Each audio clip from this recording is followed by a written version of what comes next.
Аялдар күйөөңүздүн кулагына ар дайым шыбырып айта турган сөздөрдөн урматтуу атасы, балдарымдын атасы. Сиз көчөдөн миң түйшүк менен кирип келесиз. Бирок сизди бул жерде сагынып кызыңыз, балаңыз миң сагыныч менен күтүп отурат. Жумуштан келген учурда туура эмес иш аракетиңизди бул жерде кылбаңыз. Сиз келген учурда майрам болуп кетсин, атасы. Эгерде сиз кызыбыз башкаларга башка жигиттерден жакшыраак сөздү каалашын каалабасаңыз, башкалардан гүл алып, башкалардан чыпа-чыпысын алып, башкалардын колунда алданып, кыянаттын көчөсүнө кирип калышын каалабасаңыз, кызыңызды күндө эркелетиңиз. Кызыңызга күндө мээрим бериңиз. Күн сайын кучактаңыз, мээрим бериңиз. Чоңойгону сайын башка көчөдөгү ар кимден аталык мээримин, эркектин мээримин издеп калбасын. Атасы, кызыбызга мээримдүү болуңуз. Эртең башыбызга удар болуп келип калбасын бул нерсе. Сизден алынбаган нерсесин башка эркектерден, зөөкүр жалаң өзүнүн жеке кумарын ойлогон жигиттерден издеп калбасын. Атасы, ата болорак кызыңызга мээримдүү болуңуз.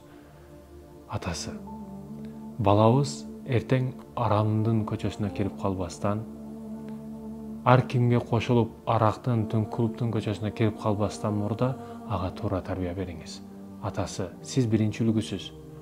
Сиз биринчи кумирсиз балабыз үчүн. Өзүңүз үлгү болуңуз. Балабызга так туура тарбия бериңиз. Урматтуу мекендешим, мынау Хабиб Нурмагомедов күчтүү спортсмен. Onun спорттун башкасын мактаган жерим жок, болгону аны тарбия кылган атасына кээ бир сабак ала турган маселелерибиз бар да. Күнөрдөн бир күн атасы Хабибти чакырып, алдыңдагы балдар ким дейт экен. Алдыңдагы балдарым, досторум, булар чемпионбу, спортсмен болобу булар? Жок, болбойт, спорт кызыкпайт булар спортко. Анда буларды жогот, буларды алда көрбөйүн жана.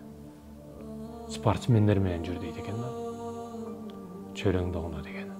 Досторуңа маани бер деген. Ата ошол бүт азыр мисалы көп аталардан балаңыз каякта десең билбейм дейт. Достору менен көчөгө чыгып кетти деп коет, болду. Кайдыгер?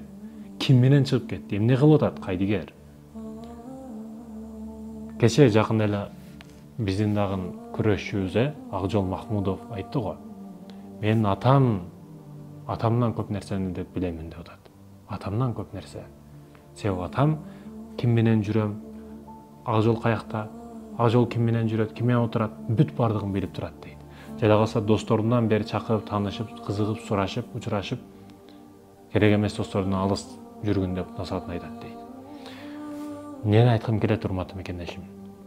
Чоң ийгиликке жеткендерди карасаңыз, тарбиясын катуу берген да, атасы, апасы катуу турган. Ошондой экен, урматтуу эркектер,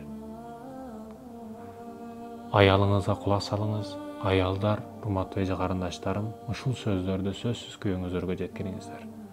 Мындайча болбойт.